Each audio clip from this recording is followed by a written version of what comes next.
Good morning student. I am Shriram Saini, teacher of SST। हाँ तो student, मैं आप लोगों को सेंट्रल गवर्नमेंट का अगला टॉपिक जिसका नाम है पावर ऑफ कैबिनेट, जिसके बारे में अपन अध्ययन करेंगे आज।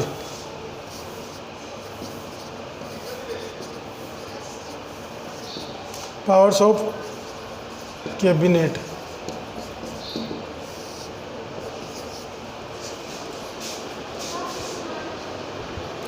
हाँ तो स्टूडेंट, अपन आज पावर्स ऑफ कैबिनेट के बारे में पढ़ेंगे और पावर कैबिनेट के कौन कौन से पावर हैं, जिनमें फर्स्ट पावर आता है फॉर्मेशन ऑफ नेशनल पॉलिसी।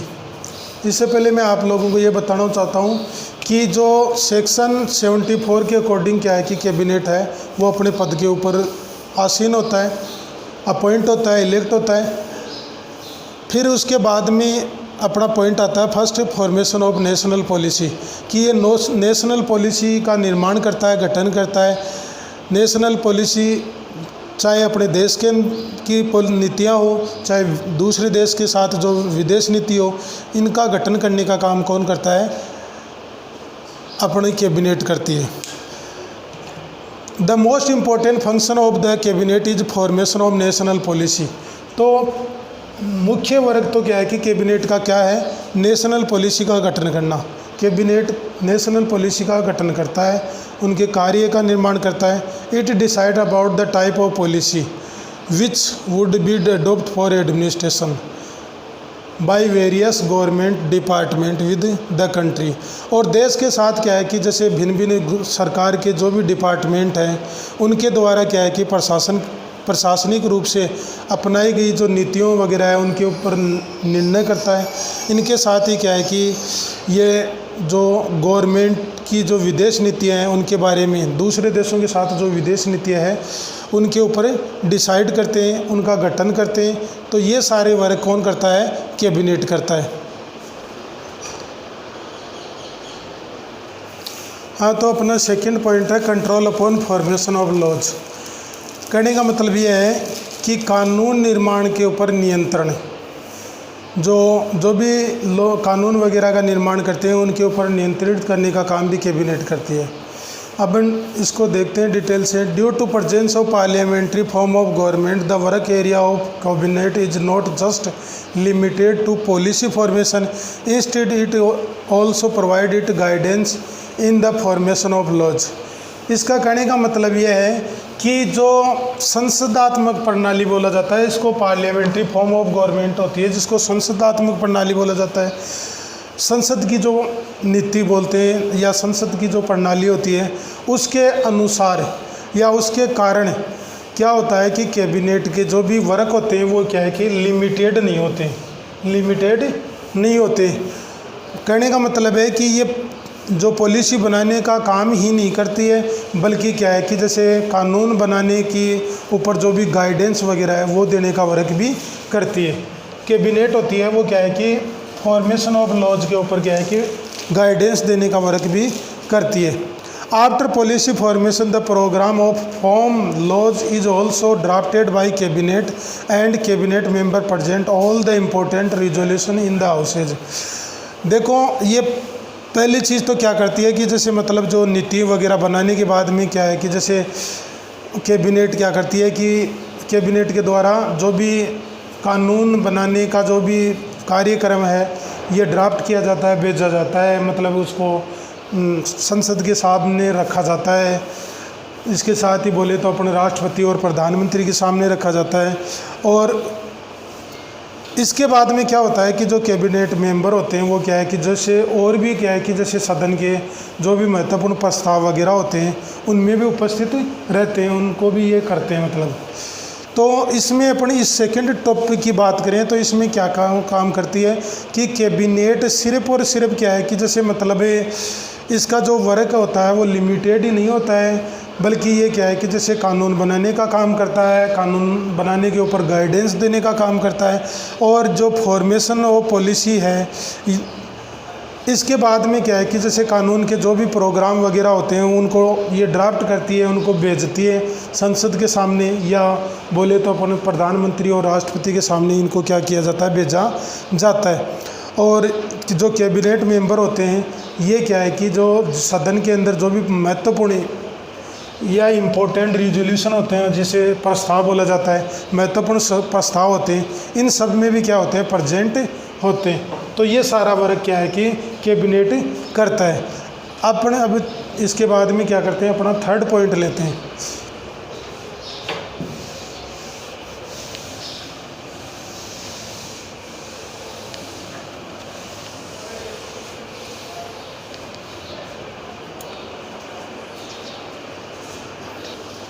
हाँ, तो स्टूडेंट अपना थर्ड पॉइंट है supreme control on national educative, जिसका मतलब होता है कि राष्ट्रीय कार्यपालिका होती है उसके ऊपर सर्वोच्च रूप से नियंत्रित करना या नियंत्रण। In principle forms entire executive power of union government vest with the president. देखो, इसका मुख्य सैद्धांतिक जो वर्क होता है, कार्य होता है, ये क्या करते हैं कि जो भी सरकार, केंद्र सरकार की कार्यपालिका की जो शक्तियाँ होती है, संपूर्ण जो शक्तियाँ होती हैं, वो क्या है कि राष्ट्रपति के रूप में विराजमान होती है, या राष्ट्रपति के साथ बोले तो अपन उसके साथ विराजमान होती है। But in practice this type of entire executive power is used by the cabinet. लेकिन अभ्यास के रूप में अपन बात करें प्रैक्टिस के रूप में, तो प्रैक्टिस के रूप में क्या है कि इन पावर ऑफ जो भी एजुकेटिव पावर होता है उनको काम में लेती है कैबिनेट। प्रैक्टिस के रूप में, अभ्यास के रूप में क्या है कि संपूर्ण जो कार्यपालिका की जो शक्तियाँ होती है उनको कैबिनेट काम में लेती है। Various department heads are present in the cabinet. और कैबिनेट के अंदर क्या है कि भिन्न भिन्न प्रकार के हेड्स होते हैं, ये प्रेजेंट होते हैं। चाहे वो बात करें अपने वेरियस डिपार्टमेंट की, चाहे वो एजुकेशन डिपार्टमेंट हो, या बोले तो अपने एग्रीकल्चर डिपार्टमेंट हो, या और कोई डिपार्टमेंट हो, अगर उसका जो भी हेड वगैरह होते हैं वो क्या होते हैं, इसमें कैबिनेट के अंदर मौजूद होते हैं। They run their respective departments and control their working. ये क्या है कि मतलब सिर्फ उनको जो सम्माननीय डिपार्टमेंट होते हैं उनको चलाने का वर्क ही नहीं करते हैं, बल्कि इनके साथ क्या करते हैं, इनको कंट्रोल करने का काम भी करते हैं कि कोई डिपार्टमेंट है, चाहे वो एजुकेशन है, चाहे वो एग्रीकल्चर है, या और कोई चिकित्सा डिपार्टमेंट है, कि वो सही वर्क कर रहा है या नहीं कर रहा है। अगर नहीं कर रहा होता है तो उनको देख रेख करने का या उनको कंट्रोल करने का वर्क भी कौन करता है, कैबिनेट ही करता है। तो इस टॉपिक में यही बताया गया है कि जैसे नेशनल जो एजुकेटिव के रूप में ये क्या करते हैं कि उसके ऊपर नियंत्रित करते हैं, मतलब जो सर्वोच्च कार्यपालिका होती है उनके ऊपर नियंत्रण का वर्क करते हैं। ऐसे ये अपने 3 टॉपिक हो गए। अभी चौथा टॉपिक देखते हैं अपन, फाइनेंशियल पावर।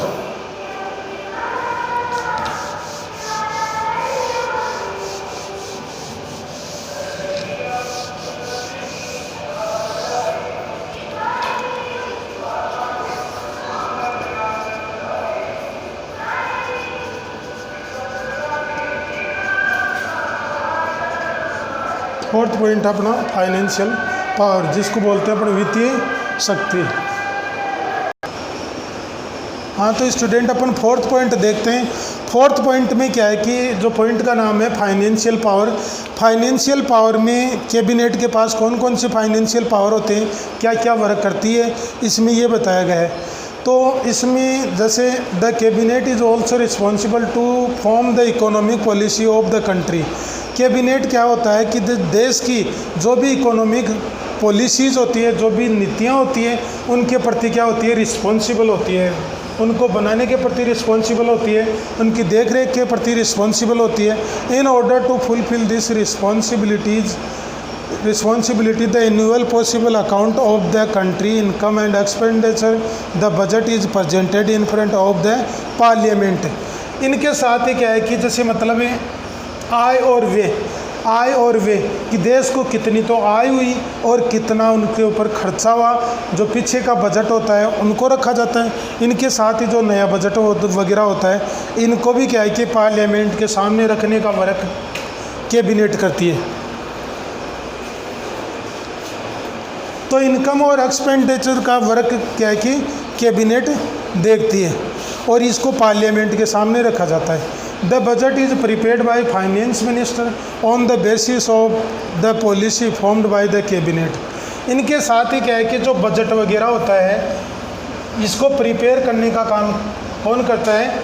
फाइनेंस मिनिस्टर करता है, वित्त मंत्री जिसको बोलते हैं। वित्त मंत्री क्या है कि वित्त मंत्री के द्वारा बजट प्रिपेयर करने का वर्क किया जाता है, लेकिन वो किसके आधार पर करते हैं कि जो कैबिनेट के द्वारा जो पॉलिसी बनाई गई होती है या जो पॉलिसी का जो निर्माण करते हैं, फॉर्मेशन करते हैं, उनके आधार पर क्या करता है कि फाइनेंस मिनिस्टर है वो बजट को प्रिपेयर करता है। इनके साथ ही क्या है कि जो मनी बिल है इनको भी लोकसभा के अंदर रखा जाता है। मतलब जो भी बिल वगैरह होते हैं उनको क्या है कि पहले लोकसभा में रखा जाता है और उसके बाद में क्या है कि उसको राज्यसभा के अंदर रखा जाता है। तो इसमें स्टूडेंट क्या है कि 4th पॉइंट में कैबिनेट के वही पावर बताए गए हैं कि फाइनेंशियल पावर में क्या क्या होता है, कैबिनेट क्या क्या वर्क करता है। तो फर्स्ट तो ये बताया गया है कि देश की जो भी इकोनॉमिक पॉलिसीज़ होती है उनके प्रति उत्तरदायी होती है कैबिनेट। इनके साथ ही क्या है कि जो एनुअल बजट वगैरह है उनको तैयार करने का काम करती है और उनको तैयार होने के बाद में क्या है कि पार्लियामेंट के सामने रखा जाता है, जिसको अपन संसद बोलते हैं। तो संसद के सामने रखने का वर्क भी कौन करती है? कैबिनेट करती है। और कैबिनेट क्या है कि जब भी कोई बजट वगैरह प्रिपेयर हो जाता है, फाइनेंस मिनिस्टर के द्वारा जो बजट तैयार किया जाता है, इसको पहले क्या है कि कैबिनेट के द्वारा क्या किया जाता है, इसको लोकसभा में रखा जाता है। और लोकसभा में जैसे लोकसभा में इसको रखते हैं, इसके साथ ही अपन दूसरी बात करें तो मनी बिल होता है, तो मनी बिल को भी क्या है कि लोकसभा के अंदर प्रेजेंट किया जाता है। तो ये सारी चीज़ें क्या है कि फाइनेंशियल पावर के अंदर बताई गई है। इसके बाद में अपन 5th पॉइंट देखते हैं, कंडक्टिंग फॉरेन रूल्स। अब क्या है कि जैसे मतलब जो विदेशी जो नियम वगैरह है, विदेशी जो रूल्स वगैरह है, इनको कंडक्ट करने का काम भी क्या है कि कैबिनेट करता है, जिसको अपन अगले 5th पॉइंट में देखते हैं। हाँ, तो स्टूडेंट क्या है कि 5th पॉइंट आता है अपना कंडक्टिंग फॉरेन अफेयर्स। विदेशी मामलों को कंडक्ट करना, विदेशी मामलों को निपटाना, विदेशी मामलों को हैंडल करना। Foreign affairs of India are handle by the cabinet. तो भारत की जो कैबिनेट होती है वो क्या है कि विदेशी मामलों को हैंडल करने का वर्क करती है। विदेशी मामले जो भी होते हैं उनको हैंडल करने का वर्क कौन करता है? कैबिनेट करती है। It make declaration regarding war and peace. और ये युद्ध और शांति से संबंधित घोषणा है, उनको बनाते हैं कि युद्ध करना है या शांति समझौता करना है, इनसे संबंधित जो घोषणा है इसके बारे में भी डिसाइड कौन करती है? कैबिनेट करती है। इनके अलावा वो types of relationship and pacts should be made with foreign countries. और विदेशी जो कंट्रीज हैं, विदेशी जो भी देश वगैरह हैं, उनके साथ क्या है कि किस प्रकार का रिलेशनशिप स्थापित करना है, किस प्रकार का समझौता स्थापित करना है, जिसको अपन बोलते हैं संबंध समझौता। तो संबंध और जो समझौता है इसको किस प्रकार से हैंडल करना है, ये सारी चीज़ें क्या है कि कैबिनेट डिसाइड करती है। तो ये अपने 5th पॉइंट है। इसके बाद अपन बात लेते हैं 6th पॉइंट।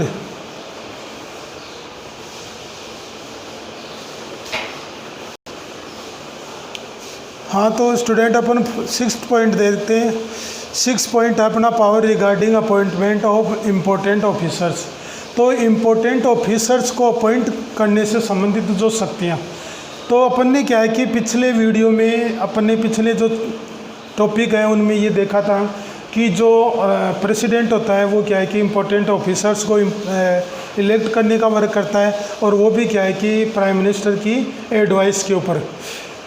अब इसमें ये देखते हैं कि ये इम्पोर्टेंट ऑफिसर को अपॉइंट करने से संबंधित पावर क्या क्या दी गई है।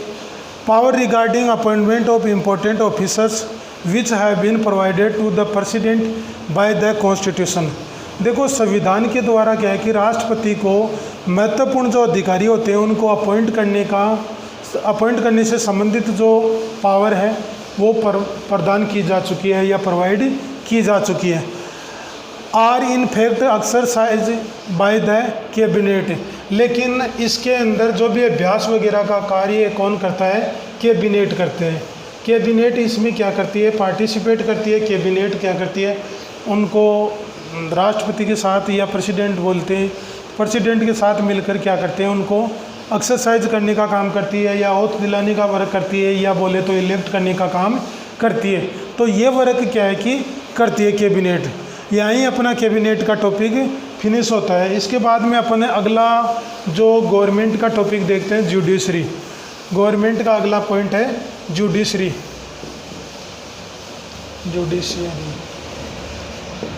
जुडिशरी जिसको न्यायपालिका बोला जाता है,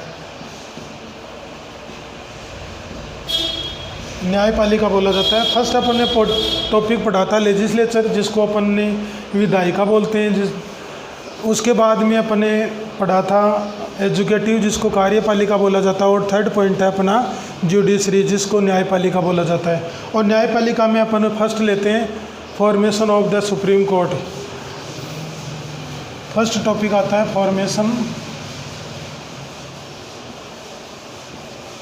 of the court, formation of the Supreme Court. तो सुप्रीम कोर्ट का गठन न्यायपालिका में क्या होता है, सुप्रीम कोर्ट का जो गठन है इसको रखा जाता है। और बात करें अपन कि इसकी क्वालिफिकेशन के बारे में, इसके मेंबर्स के बारे में, कि जो सुप्रीम कोर्ट में कितने मेंबर्स होते हैं, कौन कौन से मेंबर्स को इसमें इलेक्ट किया जाता है, कौन कौन से कितने साल के उसको अभ्यास होना चाहिए, अनुभव होना चाहिए। जैसे बात करें जज वगैरह की, तो उनको जैसे 5 ईयर्स का क्या होना चाहिए, उसको जो भी कोई भी कोर्ट वगैरह होता है या सेशन न्यायालय जो भी होता है, उसमें क्या है कि उनको अभ्यास होना चाहिए। इनके साथ ही ये सारी चीज़ें मतलब इसमें पढ़ेंगी 1 बाय 1 करके। हाँ, तो स्टूडेंट अपन बात करते हैं कि formation of the Supreme court की। तो formation of the Supreme court में क्या है कि जैसे इसमें एक तो चीफ जस्टिस होता है, चीफ जस्टिस होता है। इसके साथ ही क्या है कि 7 अदर जजेज होते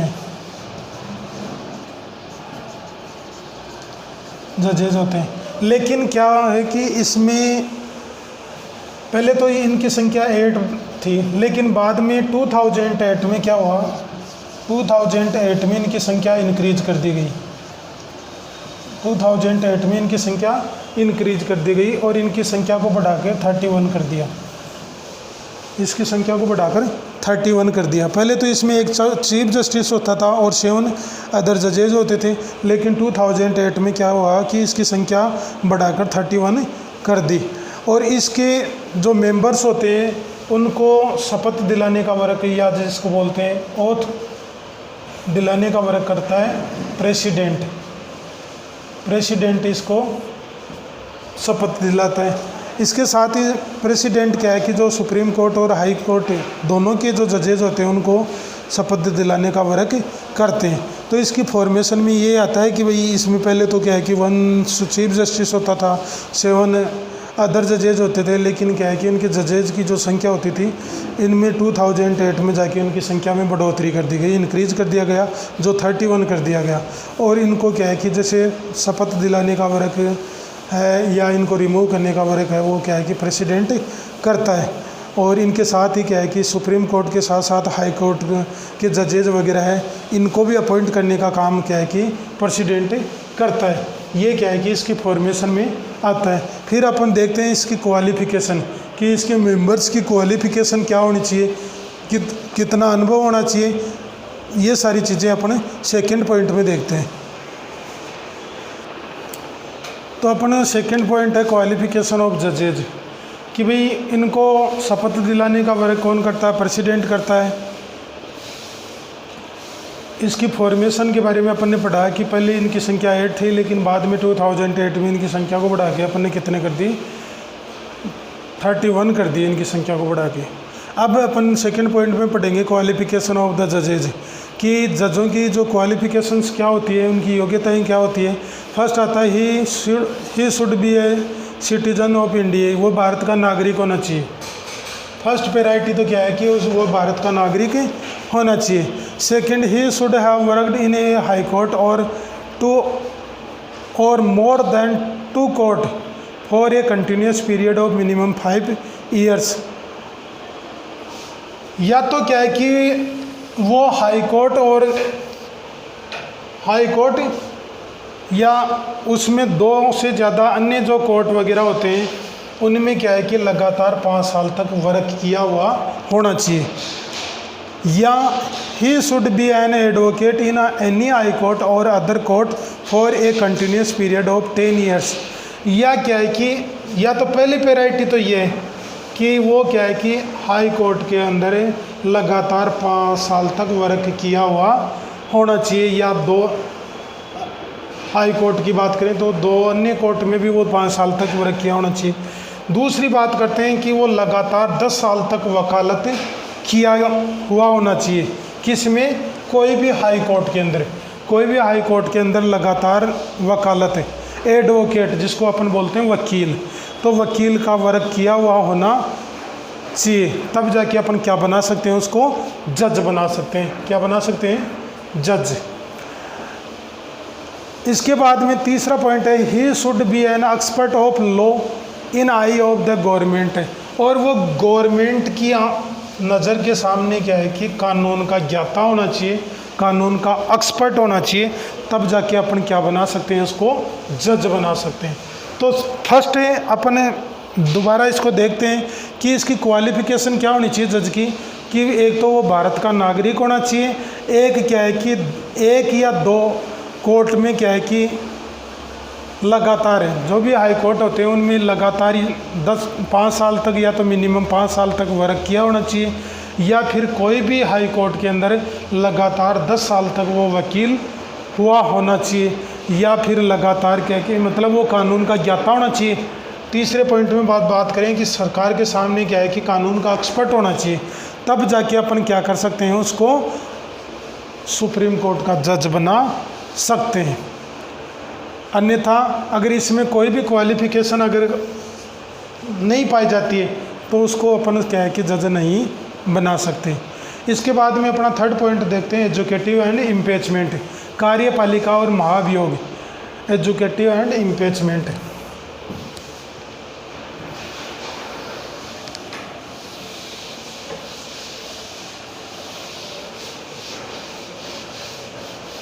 तीसरा पॉइंट है अपना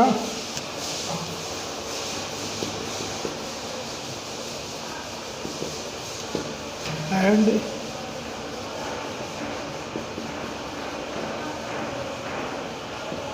इम्पीचमेंट। इसमें ये देखेंगे कि इनके खिलाफ क्या है कि इम्पीचमेंट कौन लागू करता है, इनको हटाने का वर्क कौन करता है। हाँ, तो स्टूडेंट अपना थर्ड पॉइंट है एजुकेटिव एंड इम्पीचमेंट।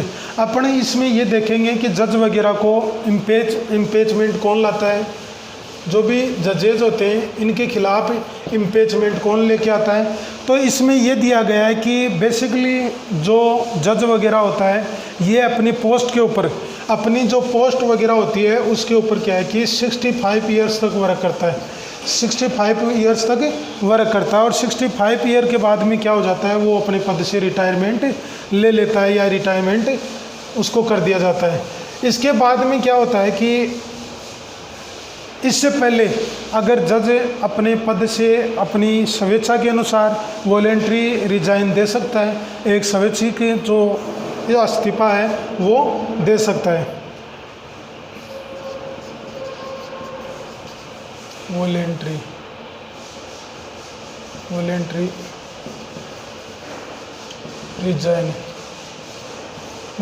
रिजाइन कर सकता है, मतलब समय से पहले भी क्या है कि वो वॉलेंट्री रिजाइन कर सकता है। इसके बाद में अपन बात करें कि अगर जज वगैरह है ये या तो क्या है कि अपनी पोस्ट के ऊपर क्या होता है कि इनकेपेबल पाया जाता है, इनकेपेबल इनकेपेबल पाया जाता है या मिसकंडक्ट पाया जाता है। मिसकंडक्ट इन अयोग्य, जिसको अपन बोलते हैं अयोग्य या गलत व्यवहार के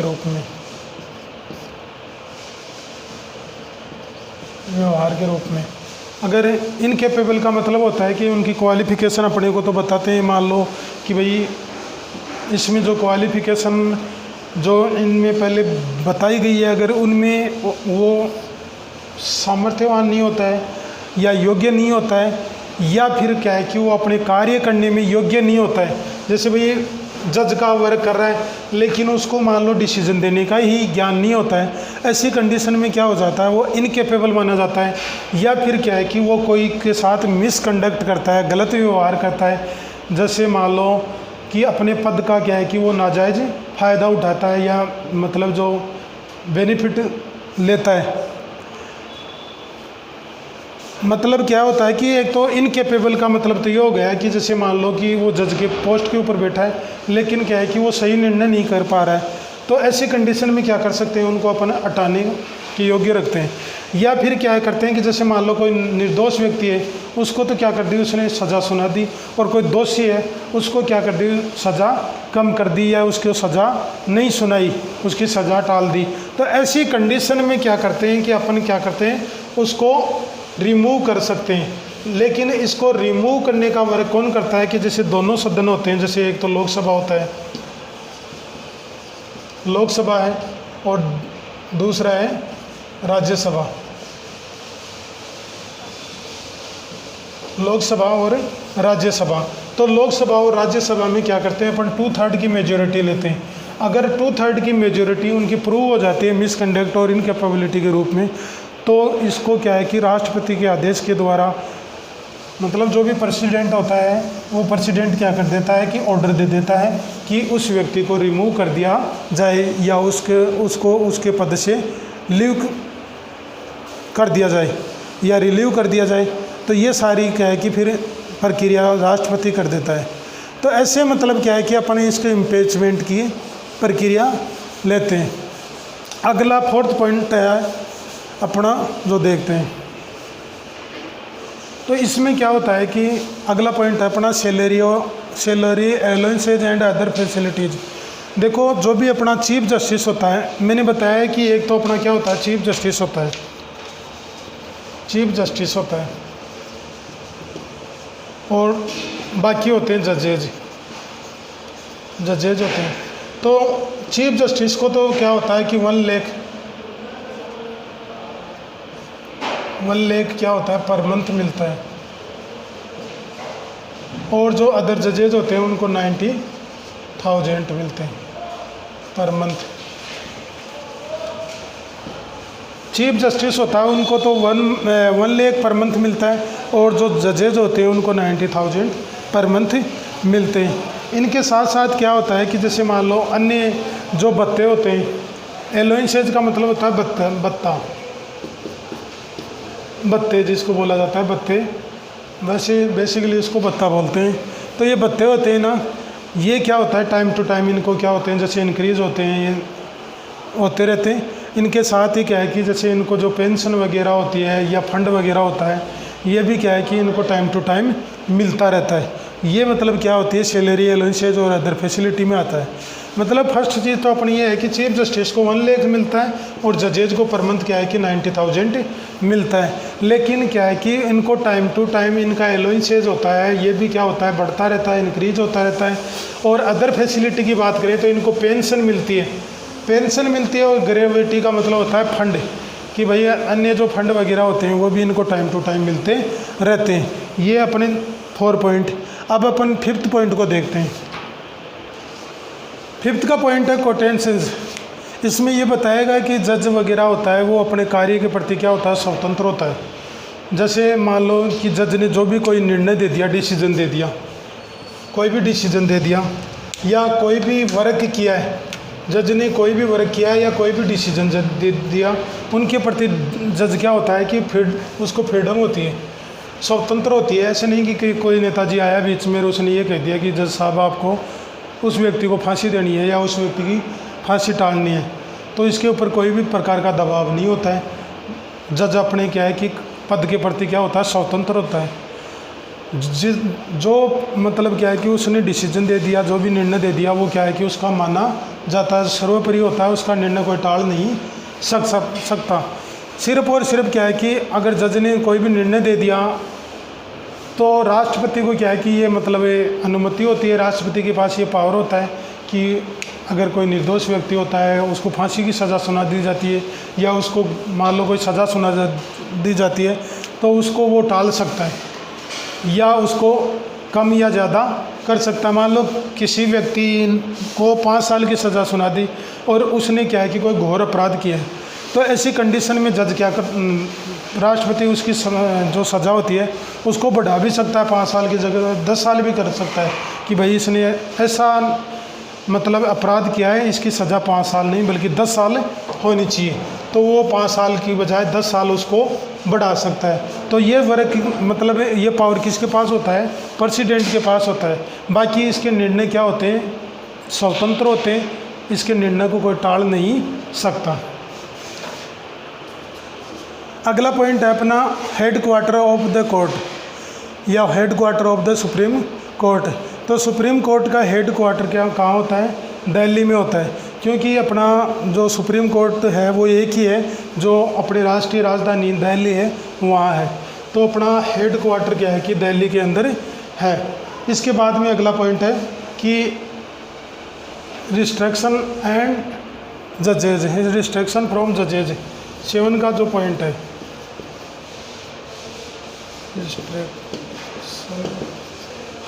रिस्ट्रिक्शंस फ्रॉम जजेज। तो जज के ऊपर मतलब क्या है कि कौन कौन सी पाबंदियाँ होती है। तो जज के ऊपर पाबंदियाँ ये होती है कि एक तो कोई भी high court, any high court, कोई भी हाई कोर्ट के अंदर क्या है कि रिटायरमेंट होने के बाद में जज है वो किसी के सामने क्या है कि मुकदमा वगैरह वो नहीं लड़ सकता। इसके साथ ही क्या है कि जज है वो कहीं भी क्या है कि प्रैक्टिस नहीं कर सकता। एक बार जो भी क्या है कि सुप्रीम कोर्ट का जो जज वगैरह है वो रिटायर हो जाता है ना, चाहे सुप्रीम कोर्ट का हो या हाई कोर्ट का हो, जज एक बार रिटायर हो जाता है ना तो वो क्या है कि कोई भी न्यायालय के अंदर क्या है कि अभ्यास नहीं कर सकता, कानून केस नहीं लड़ सकता। अगर रिटायर होने के बाद में भी अगर इसको अनुमति दी जाती है ना तो उसको गवर्नमेंट अनुमति देती है। अगर कोई केस पेंडिंग होता है ना, कोई भी केस पेंडिंग होता है ना तो गवर्नमेंट उसको मतलब अनुमति देती है, तभी क्या करती है वो केस को क्या कर सकता है, लड़ सकता है, उसके ऊपर निर्णय दे सकता है। बल्कि अन्य कोई भी सिचुएशन में क्या है कि वो केस नहीं लड़ सकता, ना ही कहीं क्या है कि वो प्रैक्टिस नहीं कर सकता। तो इसी के साथ क्या है कि अपना जो सुप्रीम कोर्ट का जो फॉर्मेशन है वो कंप्लीट होती है। इसके बाद में अपन देखेंगे कि सुप्रीम कोर्ट अगले जो वीडियो वगैरह है उसमें अपन देखेंगे कि जो सुप्रीम कोर्ट के जो पावर एंड फंक्शंस क्या होते हैं, कि कौन कौन से इसके पास पावर होते हैं, कौन कौन से फंक्शंस को काम में लेता है।